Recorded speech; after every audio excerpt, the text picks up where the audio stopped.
Isang pagpalang araw sa ating lahat mga kapatid.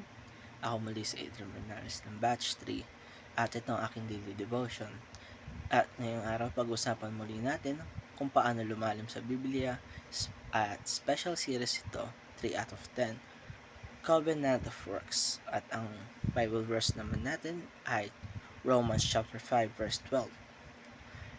Ang pag-usapan natin ngayon ay Covenant of Works o ang kasunduan sa pagitan ng Diyos at ni Adan.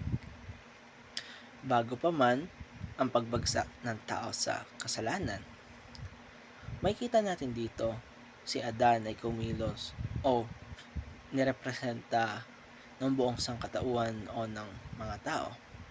Ang pangako ng Diyos ay buhay na walang hanggan at pagpapala, ngunit ito ay may kondisyon, kundi ang perpektong pagsunod o hindi pagsaway sa ating Panginoon. Sa kabilang banda naman, ang kaparasahan naman ng pagsuway ay kamatayan.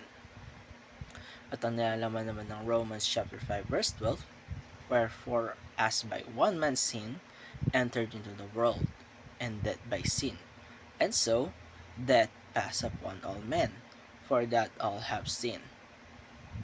May kita dito na sa pamamagitan ng isang tao na si Adan, pumasok ang kasalanan sa mundo.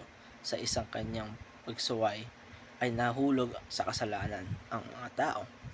Dahil dito nagkaroon ng kamatayan at naipasa ito sa lahat ng tao. Kung kaya mula sa ating pagsilang o sa sinapupunan pa lamang ng ating nanay ay makasalanan na tayo. Kaya napakahalagang maunawaan natin ang kahulugan ng Covenant of Works at ang epekto nito sa ating pananampalataya.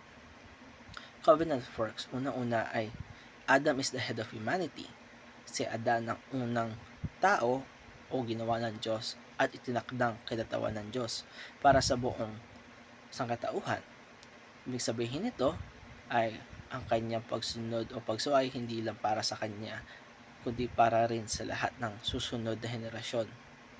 O kaya sa pamamagitan ng pagsaway niya o pagkagat niya sa mansanas ng knowledge, fruit of knowledge, ay nahulog ang tao sa kasalanan, hindi lamang sa henerasyon ni Adan kundi hanggang sa ngayon at sa mga susunod pa na henerasyon. Makikita natin ito sa Genesis chapter 2 verse 16 to 17, kung saan inutusan ng Diyos si Adan na huwag kumain ng bunga ng punong kahoy ng pagkakilala ng mabuti at masama. Ngunit nang siya ay sumaway, naapektuhan tayong lahat at nahulog sa kasalanan at nagkaroon tayo ng kamatayan sa ating buhay. Nakalawa ay God requires perfect obedience. Hindi lang sa simpleng pagsunod ang hinahanap ng Diyos, kundi perpektong pagsunod.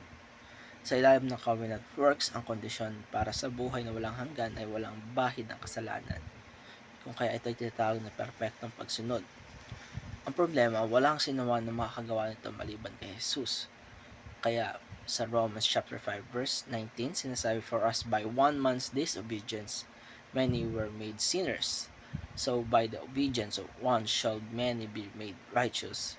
Si Kristo lamang ang nakasunod ng lubusan sa ating Panginoon nang walang kahit anong kasalanan, at sa pamamagitan nun ay nagkaroon tayo ng pag-asa sa pamamagitan ng kanyang katuwiran, at sa kanyang sakripisyo ay tayo ay naligtas mula sa ating kasalanan, at sa pamamagitan ng pagsunod natin sa Kanya ay nagkakaroon tayo ng panibagong katangian na sinusunod si Kristo. Ikatatlo ay suffering and death entered creation. Dahil sa pagsuway ni Adan, dumating ang sumpa ng kasalanan, hindi lang sa tao kundi sa buong sanlikha. Napuno ang mundo ng paghihirap, sakit at kamatayan. Ito ang naging dahilan kung bakit tayo nakakaranas ng mga pagsubok at pagdurusa sa ating buhay. Ngunit sa kabila nito, hindi tayo iniwan ng Diyos nang walang pag-asa. Sa halip ay pinangako niya ang confident of grace, ang kaligtasang dinala ni Jesus sa pamagitan ng kanyang sakripisyo sa krus. Sa magitan ng pagdanak ng kanyang dugo sa krus ng Kalbaryo ay nagkaroon tayo ng kaligtasan at pagpapaala pa rin sa ating Panginoon. At para naman sa ating application ay unang-una, unawain natin ang epekto ng kasalanan. Ang kasalanan ay hindi simpleng pagkakamali lamang na padadala sa isang sorry o patawad.